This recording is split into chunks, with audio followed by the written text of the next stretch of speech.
Bonjour à toutes, bonjour à tous et bienvenue sur Eurotech TV dans Le Congo en marche. Bandeko balandi mbote na bino. Mbote bisika nyonso bosangani mikili na mikili esengo eza ya biso, esengo eza ya ngai, esengo ezali ya JC Chimwanga. Bonjour JC. Bonjour Ndeko Jean-Paul Eurotech. Alors, bonne santé depuis Ezel. En tout cas, mon frère, depuis Ezel, en tout cas, tout le monde qui est congolais a comme qu'on respire. A comment respirer? A comme qu'on respire, mon frère. Tozo développement au calamité, bandeko balandi toro senga na bino batu bolanda biso bo partager massivement, bo liker, bo liker, bo liker, bo liker, bo s'abonner massivement ceux qui ezali mbala liboso découvrir chaîne na biso ndeko na kati ma solo kitoko ezande awa ma solo ya solo ezali bongo na Eurotech TV ndeka to yebisa bino que biso ma solo na biso ezala ya internet te ezala ya YouTube te ezalaka pe ya Snapchat te ezalaka ya Dailymotion te ezalaka ya Facebook te donc ezalaka eutaka vraiment na bisika masolo betamaka bisika nini biso tokena ozwa masolo bilongo mona kaka c'est pas pour nous vanter hein, que non biso tozalaki vraiment na ba badge o ezali spéciaux donc avec ba carte de presse pembe na mukonzi na Ezel po ete mukolo wana tolakisa bino bilili ya solo to filmer, to sala interview, to sala mission ya kitoko, boye ba vérité puisque boye bikaka ba réseaux sociaux le coûté za trop, boye zo la bino ba bilili soki wapi ba tieli bino, oh non ba beta ki mokonzi, oh non mokonzi aloba ki bien te, biso linga ki discours wana mobimba, bolanda yango, c'est raison pour laquelle to zo ka ba risque wana to tchaka vraiment ba moyen mike otozana ba to tchaka vraiment na service na bino bandeko. C'est raison pour laquelle il faut bo liker, bo partager massivement ba émission na biso pona oyo nan ba yebi biso te balanda ba information malonga puisque so balondi ba information ya ba mususu wana yeba ke yangona mutitinda ba AVC yangona mutitinda ba tension et beta mitema surtout bino ba mama na ngai donc na ezaki esengo jour wana ndeko puisque na monaki ba mama et belé entre autres maman Françoise Tchunza, maman Françoise Tchunza, Alanda Kabiso na Kata Belgique. Bonjour maman Françoise, bonjour Denise Tchunza, bonjour Elie Tchunza, bonjour JR, bonjour Jean-Robert, oui voilà JR, bonjour Jean-Luc Tchunza, bonjour Bijou Tchunza. Alors ndeko mukolo wana pona yo réussite to échec. Alors honorable, franchement la CPL mingi na upesanga liloba, nazo isoki non. To kanisa ki ndenge bato acheki makile na réseaux sociaux ono kweza koya awate kweza okita awate soka ya okuta na biso résistance ata mon côté biso moko pete to kena kuna Belgique to kena to déterminé to bi ke o no to okuta na nzela di godo no so ko manzela to ko tombola ngo libumu mais to ke to moni résistance ata mon côté di godo ta mon nzela te papa to sali makamu na kimia nyonso peuple congolais moni mon frère bon différence avant la poto bana poto ya propre na bana poto ya manzanza oyo basala ka musala na bao baza batanzala bomoni yango na ba image eza image ya kubomba te congolais sa moni botalaki na salle banda libana to bandaki banda ko ya président na aéroport militaire ba image to projetaki ba congolais ba moni président na kata Bruxelles oyo ba ki président kitate président kiti biso to za chaîne ya kosa ba montage te oyo biso ya source. Tout dans l'information à surtout dans biso sur place. La preuve en est que na kata salle na premier rang. Donc Eurotech TV. Donc voilà proche à président de la République. Donc tant que ça rabino makambo et là makambo o euta kapena to la place boso na place président de Bavi Kazali place biso Zali. To comme na aéroport militaire. To filmer bon mona ki masse. Bon moni pe bato bazali ki place wana. To ye na Ezel to pemi mukolo moko po TV ki no président na ba démarche à kosala avec la contrat ko signé avec na ba tout balinga ba yambaye ba roi ya président de la République premier ministre belge ya président de la République nani ya président ya gouverneur ya ville ya Bruxelles ya président de la République ba image no so na bomoni yango to na Ezel na salle bio moko bomona ki ba image oh non président ko ya wate akokota te to ko ba même banga to za ko to koti na salle bomona ki mune na salle wala bana kini bana nyonso ba congolais se place bozali to comme fier ya kozala ba congolais to komaki na soni awa na poto olo bakina za congolais ya Kinshasa ozala oloba ke nonga naza congolais bato akoma kosa ko na congolais à Brazzaville pona soni otoyoka na poto bato akoma ko naza congolais bato changer mboka bachala bamboka pona soni congolais avec nango to komi na fierté ko sala congolais donc mieux vaut que tu n'as le sénégalais que ndaza la congolais quoi bato ali ko to ba malien pona koyoka soni ko da congolais puisque congolais la muta pour malien zo maman propre voilà et maman propre par rapport à congolais to koma ki bato soni ya na poto pona nini congolais ebala ki muyibi congolais ebala ki mutashekula congolais ebala ki mutalokuta congolais ebala ki moto à la position T kaka ibaka bilamba donc les lots to komi na fierté à kozala congolais puisque le président de la République a zongi sur la place où il fallait tous la congolais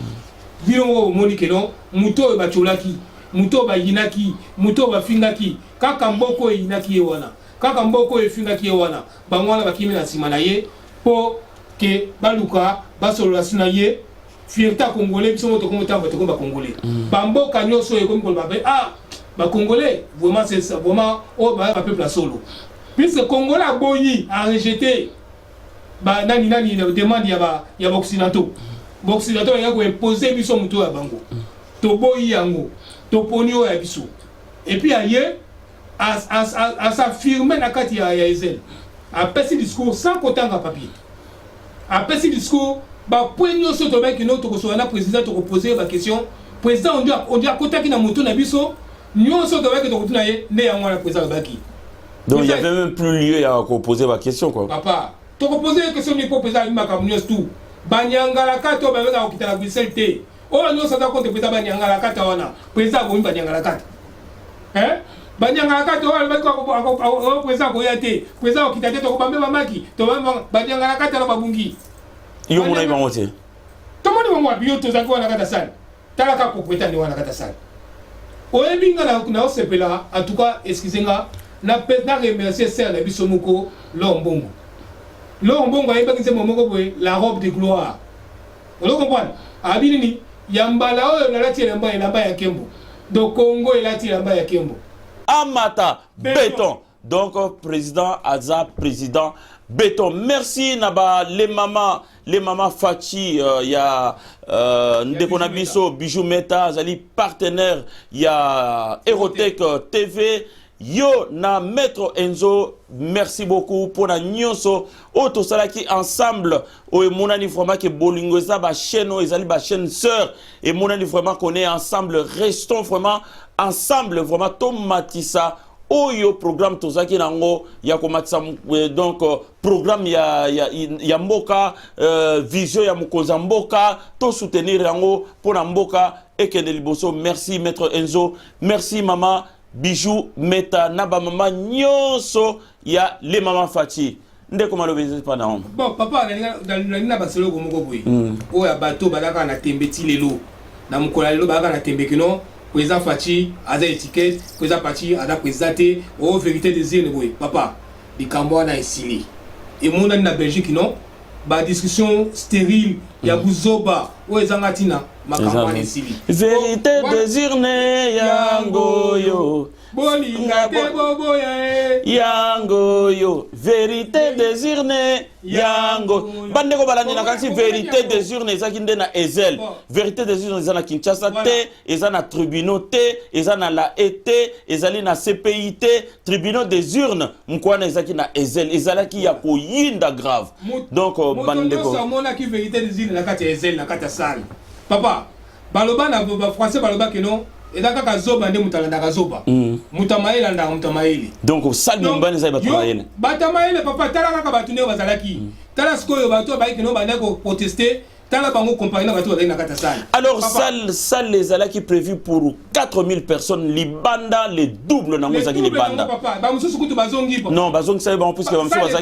bazaki na invitation te donc mbala ya sima na kanti pona o ba koya na Paris bandeko ya Paris na ambassade de Tosengi vraiment besoin salle moko ya munene besoin 10 000 personnes à la fois puisque salle wana ezaki ya 15 000 personnes mais voilà donc vraiment bandeko boye ba très bien que na si date na zanango ezali ya le je crois le là non nanu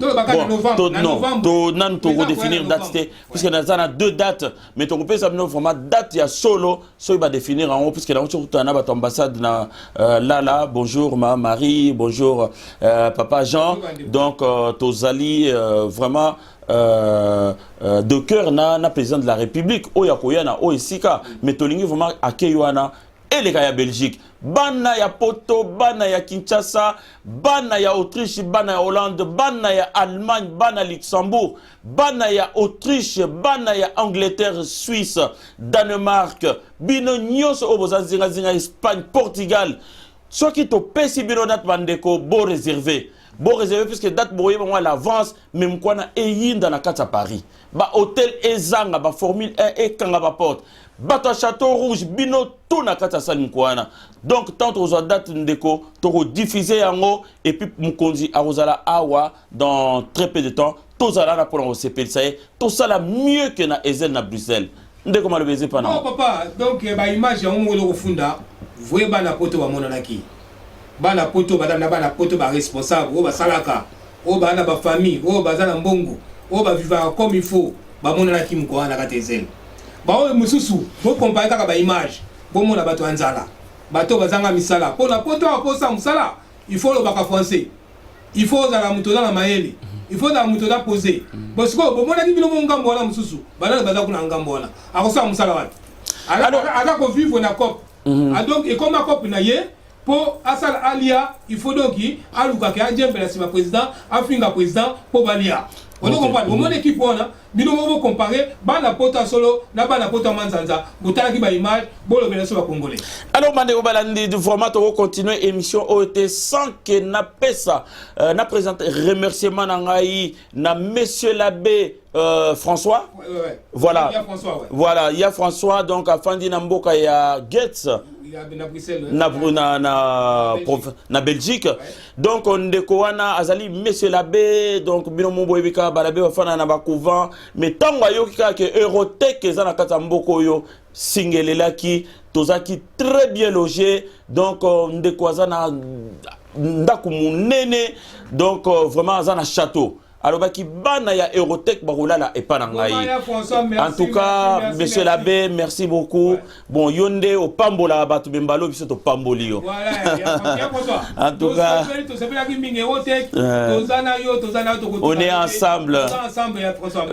merci beaucoup on a bien mangé on a très bien dormi vraiment c'était agréable ndeko na kata voyage wana il fallait qu'il ministre il y a la défense azala elongo na ba conseiller na ba ministre msusu na tomona ki na kata salle na yemoko président il fallait ki ministre na azana kata avion mais le lengeni ni mkonzaye mais ministre atika na sima Kabila boy aya mais makambo izo continuer ka que soki président ngasa likambo kale uti na kingakati makambo uzande papa makambo uzaka ka makambo Kabila pona ni bali ko cha Kabila kali boso ya toile o Kabila sa bungi na yi Papa, Kabila sa bungi puisque Kabila mutoda ko senga siko la Félix kino Félix a protégé pour Kabila yebi kino so ki Félix azate Kabila ko salati CPI makam dossier à CPI Kabila za dossier à CPI so ki Félix atiki Kabila lelo Kabila kangami yena batu na inosa donc batu atika makambo Kabila elo mo sana kati ya gouvernement ya président Félix Tshisekedi donc ndenge za wana to planifier ki na esika oyo plan voyage à président de la République. Alors je vais rappeler ça en décopo na batba moi idée que le programme est Salamaki effectivement ton présence au Kende à Salaki programme et puis bah publier qui programme voilà. Na programme ezaki nini donc il y a les bosses zaki un déjeuner prévu au Palais Royal, voilà. La visite de l'école royale militaire. Voilà. Alors, la visite wana ezalaki que président a signé pour ba militaire bayaba ndo bundela biso bitumba na est. C'était pas ça, il y avait pas d'accord à signer et donc on dengue na za toujours simaya oyo tolo bakeno présence à ya ministre wana ezaki une importance mon côté puisque avec placé na kati ya délégation wana té. Alors aussi président a visité Anvers, Anvers ezaki pona nini ndeko pour président qui est rapport il y a inverse puisque les rapports il y a eau profonde comme biso peut on a posé à ça rapport moko ya ndengwana na banana il y a un président qui atala nanu ndengelo ko ne salami ba ka so makanisa so na ba konzi rapport wana et puis ça a une idée ndenge to ko ça rapport ya banana na physionomie ya ndenge moko na port ya inverse puisque biso no soza ba na poto to yebi que soko somi mutuka au sali conteneur no se maraka wapi na inverse pour na to yebi que rapport a monene o ba to a minene tele maka o e maka ba machine no sozo que na micronos ba micronos ya monde les 5 à 6 états du monde ba port wana nde mutu et da ko dispatcher makamna ngono donc biso pe pa na biso na banana comme projet wana ezali na mutu a président de la République a promettre que peuple congolais yango ke na ko tala puisque moto a maele avant ça le loko il faut que nous coûte na batu on soit moi modèle autant la modèle wana donc président ke ndaki te non pour que le côté mulaka pour ya buzoba a ke ndaki pondo non a coûte na ba responsable rapport ata rapport wanding ezali yemo kwa za moi na Bruxelles a ça comment wana mais tanga comme la gouvernance avec ngamo ko funa que sur place pour na meka ko so na batu wana na tala ndenge nini to ki ko sala contrat moko na bango pour ba ya osala eloko ya ndenge moko na ya bango na ba au profond ya biso ya Congo et donc présence à ministre de la défense et ça na tina mon côté papa alors tous les cas attends ministre de la défense ministre de la défense a sous-titré la présidente de la République à quoi bon qu'il y a Zalaka dans la délégation qui c'est qui a dit ça que non ministre de la défense il fallait déjà voyager dans le président puisque tant au monde temps où madame Moya qui n'a signé contrat là batu ya ba homme d'affaires na verse be kakati la ka pe na verse kat tant que n'a signé voilà puisque il y a la délégation plutôt que non président il pour la transaction il y a matière première il y a produit et ça que non mboka la chose na relation bilatérale na Belgique puisque ce sont les deux nations alors je vois que le président doit écouter ainsi na nord ba ça qui est puisque la Belgique tu as vu que la relation katana puisque tant Kabila kangi Schengen akangi nani na ya Schengen na Congo bango ba kangi consulat na biso na Belgique donc tant que ce président yawa aye ko zong sa ba relation na biso na Belgique poto zong ande to zalaki et puis que ça mi que non na ba mikolo ko yawa vu la relation président à Zong si na place na Belgique que délégation moi ya ba Belge ba okita na Congo na biso pour que nous sala na misala na biso ba congolais voilà le 5 novembre voilà le 5 novembre il y a la délégation moi ya ba Belge ba ko ya na Congo na ndenge ba ko la président pour ba ya ko sala ko former makambi ya si les plans militaires non c'est pour les investissements pour l'investissement donc c'est ça donc le président il a qui avec la mission moko boye non pour toujours sa relation ekufaki na tango ya Kabila donc c'est ça mais aussi président visita qui faculté agronomique il y a Jean Blou tout à fait papa akendaki na faculté il y a Jean Blou puisque ba président il ko développer agriculture na mboka na biso abiki to na mboka o za munene. Oui, on laisse à ceux qui combien de milliards de personnes. 2 milliards, alors qu'il y a 2 milliards. 2 milliards de personnes. Papa, Jean Blou est dans les seules universités dans le monde où il faut ingénieur agronomique. Donc, pour ça, il y a Jean Blou, pour éviter que les Congolais ne soient pas dans l'université. Toi, tu as dans l'université. Avec que tu Jean Blou, tu as l'université pour copier le modèle de l'université pour l'agroéconomie, l'agronomie en mboka na biso agronomie en mboka na biso agriculture en mboka na biso et se développer tolia bana Congo balia bamela et ça l'a industrialisé surtout donc ndenge ça wana yango président kindaki avec na bit bien précise ayeba ki loso na ke na université wana na kozo ba idée précise na kutala bana mboka ya oyo ba yebi musala wana o ke na yebi ki non soki na memba wana mboka ba kosala agriculture o eza bien commercialisé,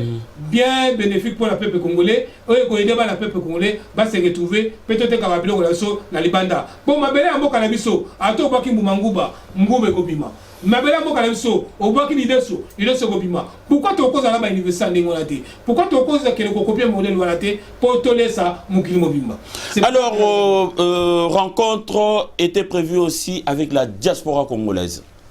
Ah, papa. Likambo ya diaspora la président de la République tozi kuto tata kuto la président tête à tête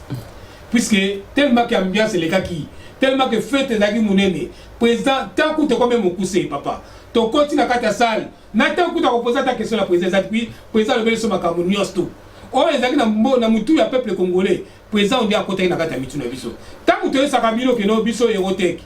to salaka pour no ba information na source Donc nous sommes en président Okaki Makam Labiso, on a Okaki no Makam besoin à peuple congolais non so. Tozu tout temps attaque non, to kuta la président Boito sur la Iboité. Puis président ba question to ngato poser président ça l'attaque biso yango. Donc bino moko ba na Congo, bomoni yango, peuple congolais sika nous sur na 4 coins du monde, au moni expression président de la République, au moni Makam président de la République si la santé, si l'école, si l'agriculture. Donc sur tous les plans. Même si la plan matière première industrielle, président Bimissinyo Sowana, tu peux poser cette question ni. Donc, nous avons bisosko érotique de tout ça, comme toi, tu as Kati, tu as la Kati, tu as vu que non, moment écoute Ekoya, bisona bana président de la République, tu as audience, tu as écouté la président de la République, tu as la tête à tête, puis tu as remis l'information sur la personne. Alors bandeko bala na rasido kende malembe na suka ya masolo na biso ndeko na ransi ba mama bazana komitungisa mingi pona mama oya betamaki lokwa nyoka na Belgique azali kaka mama anate mama Lwendu donc mbote de la part de toute l'équipe de Rotec TV. Maman tola si malao maman. Voilà maman Manaza Mukolo, à Betamaki, et puis pas seulement elle,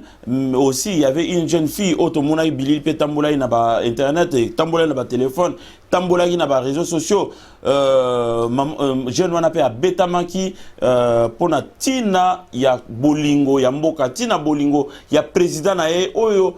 Zali na programme moko, ils ont reflété besoin, il y a peuple na moi lelo. Yo lo bindenge nini pona ba mama pona bandeko ba otala biso papa wana eza makambo ya soni ya makambo tato biki no président bi ba nyangala kata ya solo na Congo ba nyangala kata bazali po koma yo soko za muta mayele obeke no za na opposition ba saka ona nzoto te okende ko beta mutu lokwa mama na yo okende ko menacer jeune fille puisque à soutenir président au collabo ni ngolo bani. Les seuls français bango ba moi français bango ba yebi et là collabo à part wana bon interview wana français bo français ni ba woloba te to landaki moko batsa ki interview na ba RTBF donc ezaki mawa toi mon frère comment ko menacer maman o ya ko za maman na yo okende ko beta pour aller soutenir président de la République okende ko menacer aux jeunes filles puisque alors ko soutenir président de la République on a za collabo donc seul mo bo yebi na mnogo na za collabo maman eza makamba soni bosoki likambo il faut tout les melango ba maman fachi ba maman esika no sobozali soki moye ezali ba maman botelema to kotika boité bosoki to tiki lobe okoma maman mibale misatu mineti okoma 100 personnes ba comportement ya barbare wana comportement buzoba ya bakuluna to boyi yango na poto il faut tout les likambo wana soki ezaki to kena bango la justice il faut to kena bango la justice mingi babanga ki ko bima mukolo wana babimi na sima bakoluka bao baza point faible comme menacer un point faible pour un niveau même temps que tu as sur place wana te bo poni kaka batu na ba ko moko reculer baza bango moko bokele ko menacer bango moko tant groupe ezala ki wana pourquoi vous mettez pour menacer bango bokele ko mema ba maman batu na ba jeune fille batu pour baza ba na basi pourquoi ko menacer kaka bana basi boko menacer bango na cadre nini pourquoi donc eloko to lebi to ko tele melango oh nous ça sali comme ndengwana biso bana Congo to ko tolérer yango te soki na kitoko na justice to ke na justice ti ba ko kanga bino boko zonga lipapu ko banga ko zonga lipapu puisque président wanda weto non ba msusu ba ko se retrouver na avion donc bo bima kité bo mama ki bo komi ko luka mutu ya moko bana mibalite kaka bana basi na ba mama mukolo kwa mama na bino boye bana kino bwana bila kelima be oya beti mama na ye azala lokola mutoyo aboyi koto sanzambe pour nzamba abi non honore ton père et ta mère honore ton père et ta mère ezaka ka mama ya botiote mama ya moninga na yo aza mama na yo yo ke ko simba mama na nzoto o ke ko simba mwana mwasi na nzoto wana za faiblesse en tout cas bandeko balandi na kanisi tokomi vraiment na suka ya masona biso na mwa lelo ezalaki bongo ngai mosali na bino humble serviteur Jean Poyi, accompagné de mon frère JC Chimwanga Kabea. Et ça qui est single vraiment to partager un moment ondeko depuis to utaki ezel na Belgique pour être bandeko baïba o elekaki et puis to faire vivre un petit peu le moment fort de la soirée. Baïba vraiment que non, on est derrière un visionnaire. Voilà. Un visionnaire o yako tombo na mboka ana lobby donc au Congo ba perception valeur na nini. Ndeko ozani loba suka mais très brièvement poto la kabandeko Et puis voilà. Papa, en tout cas, nous avons eu la tondi ne sengo, peuple congolais, si nous sommes allés à ne sengo, puisque biso se tondi ma kite que notre cause on a rawana ya Congo ya kala. Donc Congo est zongi la sike zalaki. Puisque tu as Congo, tu as Kokima, nationalité congolaise, il y a Congo à Kinshasa. Mais si tu as un là le lendo, autant que la mamoni que non, au Congolais, tu as les cas. Pour la ligne, pour la honneur, on peut se passer dans le Congo et Afrique. Donc, pour ça, la mission a fait honneur, a commis sollicité par tout le monde. Non, il y a ça, mon amour. Invitation partout. Invitation partout. Roi et Belgique, il y a un président de la République. Oh, quand Belgique, on a un président de la République. La Kabaroma, papa. Ndenge za wana siko papa. Bon, ito ngalo swana te po bilili c'est la saki. Bon, mona ki ba bilili no swana. Ndenge za wana do pesa mbote na les messagers galate. Moi la bilaka. Na pesi mbote na sike ezali. Na pesi mbote na maître Chouwa Moma. Na pesi mbote na bande oso ba ata la biso. Bande ko botika la boza la brancher na Erotech. Awa ndeko ko za information solo. Bon, bon, là, sur bateau utilité. Bateau, ça nous ministre de la Défense, Kabila Boy, oh boy, Kabila a le pouvoir à Tamoko sur Namboka la bisoté. Avant de le commencer sur Namboka la bisoté, ma caméra sur la scole à Moutouya, président de la République, Félix Tshisekedi de Chilombo. Merci beaucoup. Donc, il y a deux motos, à la Konza, Père Kondi, Mokomona. À côté de samedi, écoute, à partir du week-end, à Azana Donald Trump. Bisous de nos billets avion, samedi, le week-end, bon, on a na. Alors, Bandeko Balani Nakanti, Ezali Loba Soukandeko, merci beaucoup une fois de plus pour la disponibilité na yo, pour la coupe sa badeta na Oeleka qui Oyo Bandeko Bazao Zelaba Yoka, Ezali Ndengwana. Et donc, Bandeko Bomoni Ndenge Nazali, donc Tozala Boyetan au Moulaï, donc Tosali vraiment de manière à ce que Tosala moi et Loko Moko pour la présidente de la République. Donc, Tozali. Awana chemise donc Fachi béton donc to salé la mouvement ba chemise qui toko ba chemise à qualité donc bobenga biso soza na besoin vraiment pour na événement au Italie mboka bozala wana vraiment de manière à ce que bolata qui toko bozala vraiment bongela jour wana tozana événement nene zali boso awa donc arrivé à présent à Paris bolata t-shirt des amabete mais chemise ça la classe. Donc voilà. Voilà. Donc ndenge zawana babiloko bien ezali kotoyo bobenga biso to pesa ndeni ni toko komisela bino monde mobimba. Donc tozali pe bongo na partenaire na biso Bijou Meta ye aza côté ya ba bouton. Donc ba bouton mo mona biso nango donc ezape wana bobenga biso to yebisa bino ndenge nini bokoki kozwela yango. Donc na moi elelo to sukisi boye tout en espérant que bokozala susu wana ebele pour na Holanda Billy na biso. Et puis, bo liker, bo s'abonner massivement, bo partager ma vidéo na biso. Merci Nabino Batou, bo landi biso depuis Belgique, bozo encourager biso, bozo tinde la biso ba message d'encouragement. Mbote na maître Chouramboma oya koki kozana biso na oesika telelo. Mbote na le messager Galate 416 oyo. Pour des raisons professionnelles, à cause de la Awate. Bonjour, na Bishop Chatumba et Payozali, les charismatiques. To Pesio Mbote, to Pesio Longo, na Msalama Lamu Yosa Osala, na Mboka Congo, na Ansi, toza toujours ensemble, donc to Kangami. Et puis à très bientôt sur Eurotech TV. Bye bye. Bye bye.